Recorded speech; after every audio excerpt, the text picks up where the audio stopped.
गणेशाय नमः। श्रीगोपीजनवल्लभाय नमः।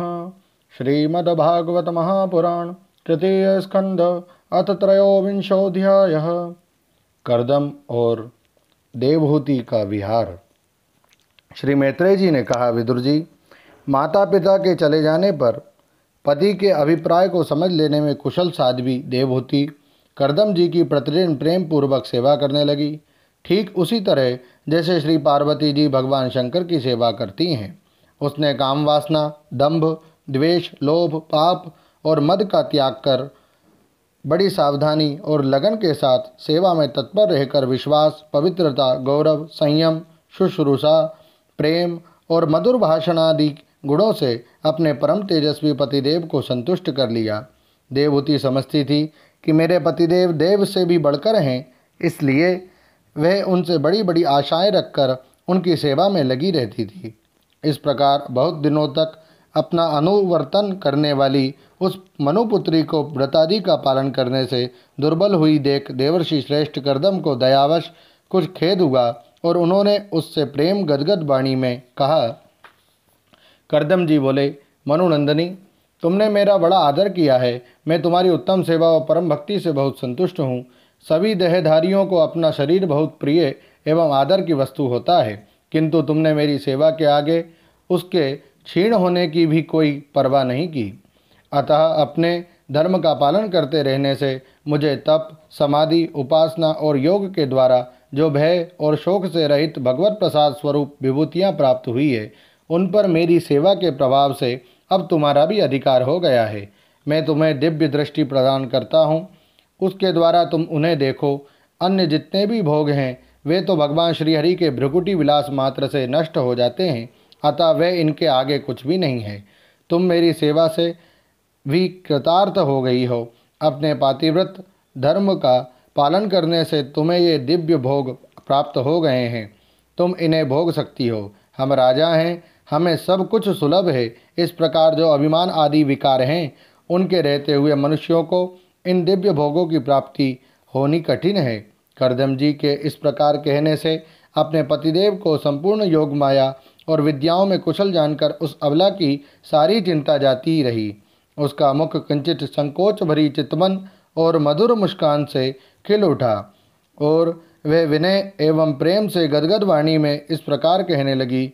देवहूति ने कहा, द्विज श्रेष्ठ स्वामिन, मैं यह जानती हूँ कि कभी निष्फल न होने वाली योग शक्ति और त्रिगुणात्मिका ये माया पर अधिकार रखने वाले आपको ये सब ऐश्वर्य प्राप्त हैं, किंतु प्रभु, आपने विवाह के समय जो प्रतिज्ञा की थी कि गर्भाधान होने तक मैं तुम्हारे साथ गृहस्थ सुख का उपभोग करूँगा, उसकी अब पूर्ति होनी चाहिए, क्योंकि श्रेष्ठ पति के द्वारा संतान प्राप्त होना पतिव्रता स्त्री के लिए महान लाभ है।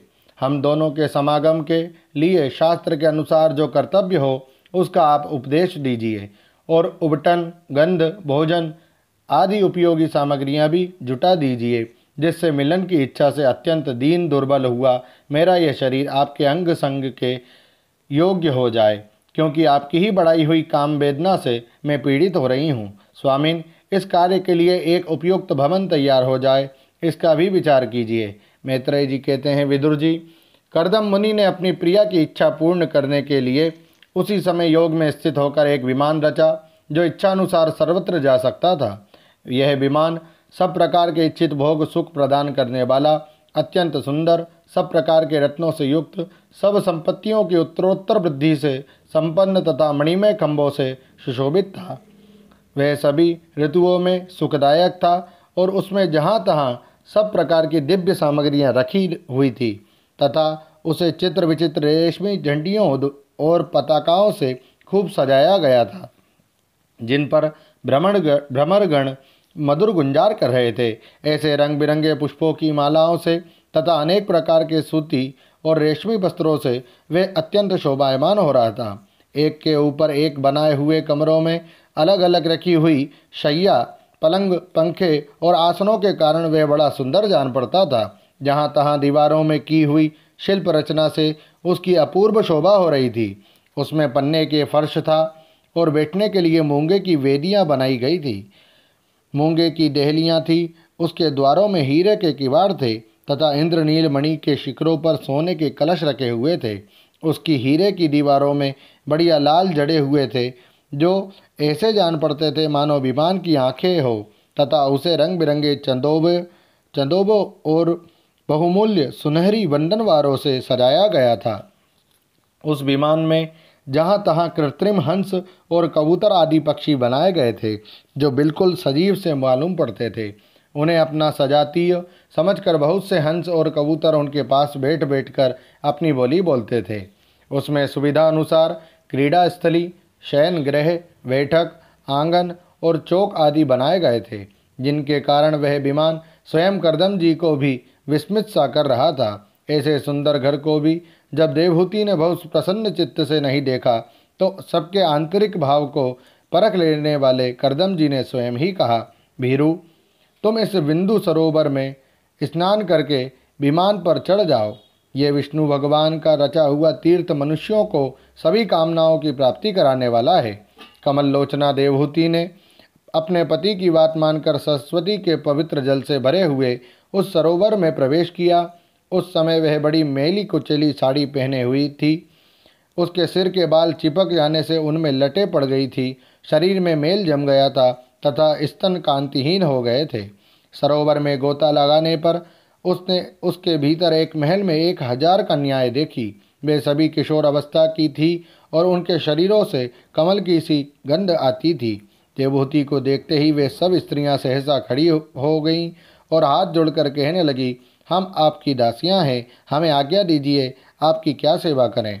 विदुर जी, तब स्वामिनी को सम्मान देने वाली उन रमणियों ने बहुमूल्य मसालों तथा गंध आदि से मिश्रित जल के द्वारा मनस्विनी देवहूति को स्नान कराया तथा उसे 2 नवीन और निर्मल वस्त्र पहनने को दिए। फिर उन्होंने ये बहुमूल्य के बड़े सुंदर और कांतिमान आभूषण, सर्वगुण संपन्न भोजन और पीने के लिए अमृत के समान स्वादिष्ट आसब प्रस्तुत किए। अब देवहूति ने दर्पण में अपना प्रतिबिंब देखा तो उसे मालूम हुआ कि वह भांति भांति के सुगंधित फूलों के हारों से विभूषित है, स्वच्छ वस्त्र धारण किए हुए हैं। उसका शरीर भी निर्मल और कांतिमान हो गया है तथा उन कन्याओं ने बड़े आदरपूर्वक उसका मांगलिक श्रृंगार किया है। उसे सिर से स्नान कराया गया है। स्नान के पश्चात अंग अंग में सब प्रकार के आभूषण सजाए गए हैं तथा उसके गले में हार हुमेल, हाथों में कंकण और पैरों में छमछमाते हुए सोने के पायजेब सुशोभित हैं। कमर में पड़ी हुई सोने की रत्न जटित करधनी से, बहुमूल्य मणियों के हार से और अंग अंग में लगे हुए कुंकुम आदि मंगल द्रव्यों से उसकी अपूर्व शोभा हो रही है। उसका मुख सुंदर दंतावली, मनोहर भौहें, कमल की कली से स्पर्धा करने वाले प्रेम कटाक्ष में सुंदर नेत्र और नीली अलकावली से बड़ा ही सुंदर जान पड़ता है। विदुर जी, जब देवहूति ने अपने प्रिय पतिदेव का स्मरण किया तो अपने को सहेलियों के सहित वहीं पाया जहाँ प्रजापति करदम जी विराजमान थे। उस समय अपने को सहस्त्रों स्त्रियों के सहित अपने प्राणनाथ के सामने देख और इसे उनके योग का प्रभाव समझकर देवहूति को बड़ा विस्मय हुआ। शत्रु विजयी विदुर, जब करदम जी ने देखा कि देवहूति का शरीर स्नान करने से अत्यंत निर्मल हो गया है और विवाह काल से पूर्व उसका जैसा रूप था, उसी रूप को पाकर वह अपूर्व शोभा से संपन्न हो गई है। उसका सुंदर वक्षस्थल चोली से ढका हुआ है। हजारों विद्याधरियाँ उसकी सेवा में लगी हुई हैं तथा उसके शरीर पर बढ़िया बढ़िया वस्त्र शोभा पा रहे हैं। तब उन्होंने बड़े प्रेम से उसे विमान पर चढ़ाया। उस समय अपनी प्रिया के प्रति अनुरक्त होने पर भी करदम जी की महिमा मन और इंद्रियों पर प्रभुता कम नहीं हुई। विद्याधरियाँ उनकी शरीर से सेवा कर रही थी। खिले हुए कुमुद के फूलों से श्रृंगार करके अत्यंत सुंदर बने हुए वे विमान पर इस प्रकार शोभा पा रहे थे मानो आकाश में तारागण से घिरे हुए चंद्रदेव विराजमान हो। उस विमान पर निवास कर उन्होंने दीर्घ काल तक कुबेर जी के समान मेरू पर्वत की घाटियों में विहार किया। ये घाटियाँ 8 लोकपालों की विहार भूमि हैं। इनमें कामदेव को बढ़ाने वाली शीतल मंद सुगंध वायु चलकर इनकी कमनीय शोभा का विस्तार करती हैं तथा श्री गंगा जी के स्वर्गलोक से गिरने की मंगलमय ध्वनि निरंतर गूंजती रहती है। उस समय भी दिव्य विद्याधरियों का समुदाय उनकी सेवा में उपस्थित था और सिद्धगण वंदना किया करते थे। इसी प्रकार प्राण प्रिया देवहूति के साथ उन्होंने वैश्रम्भक, सुरसन, नंदन, पुष्पभद्र और चैत्ररथ आदि अनेकों देवोद्यानों तथा मानस सरोवर में अनुराग पूर्वक विहार किया। उस कांतिमान और इच्छानुसार चलने वाले श्रेष्ठ विमान पर बैठकर वायु के समान सभी लोकों में विचरते हुए कर्दम जी विमान बिहारी देवताओं से भी आगे बढ़ गए। विदुर जी, जिन्होंने भगवान के भवभयहारी पवित्र पाद पद्मों का आश्रय लिया है, उन धीर पुरुषों के लिए कौन सी वस्तु या शक्ति दुर्लभ है।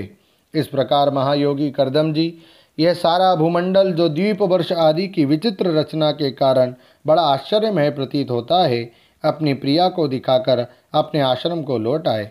फिर उन्होंने अपने को 9 रूपों में विभक्त कर रतिसुख के लिए अत्यंत उत्सुक मनु कुमारी देवहूति को आनंदित करते हुए उसके साथ बहुत वर्षों तक विहार किया, किंतु उनका इतना लंबा समय एक मुहूर्त के समान बीत गया। उस विमान में रतिसुख को बढ़ाने वाली बड़ी सुंदर शैया का आश्रय ले अपने परम रूपवान प्रियतम के साथ रहती हुई देवहूति को इतना काल तक कुछ भी न जान पड़ा। इस प्रकार उस कामासक्त दंपत्ति को अपने योग बल से सैकड़ों वर्षों तक विहार करते हुए भी वह काल बहुत थोड़े समय के समान निकल गया। आत्मज्ञानी कर्दम जी सब प्रकार के संकल्पों को जानते थे, अतः देवहूति को संतान प्राप्ति के लिए उत्सुक देख तथा भगवान के आदेश को स्मरण कर उन्होंने अपने स्वरूप के 9 विभाग किए तथा कन्याओं की उत्पत्ति के लिए एकाग्र चित्त से अर्धांग रूप में अपनी पत्नी की भावना करते हुए उसके गर्भ में वीर्य स्थापित किया। इससे देवहूति के एक ही साथ 9 कन्याएं पैदा हुई। वे सभी सर्वांग सुंदरी थी और उनके शरीर से लाल कमल की सी सुगंध निकलती थी।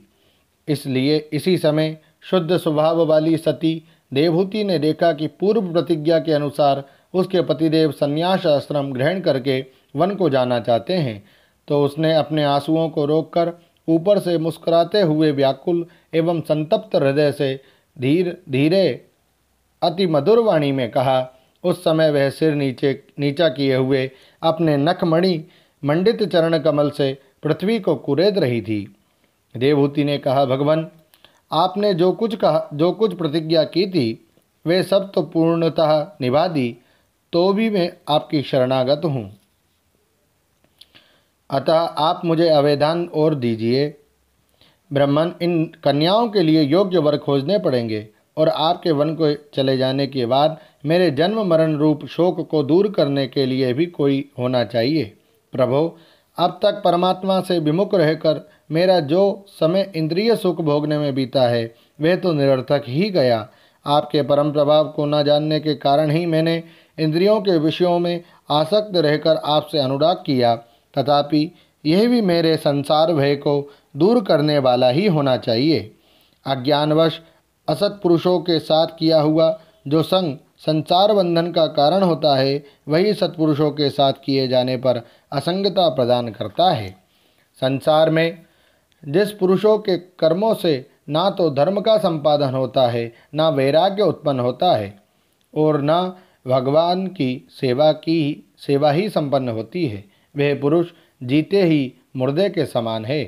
अवश्य ही मैं भगवान की माया से बहुत ठगी गई, जो आप जैसे मुक्तिदाता पतिदेव को पाकर भी मैंने संसार बंधन से छूटने की इच्छा नहीं की। ओम नमो भगवते वासुदेवाय। श्रीमद्भागवते महापुराणे पारमहंस्यां संहितायां तृतीय स्कंधे कपिलेयोपाख्याने त्रयोविंशोऽध्यायः। श्री राधा कृष्णार्पणमस्तु। हरे नमः, हरे नमः, हरे नमः। जय श्री कृष्ण।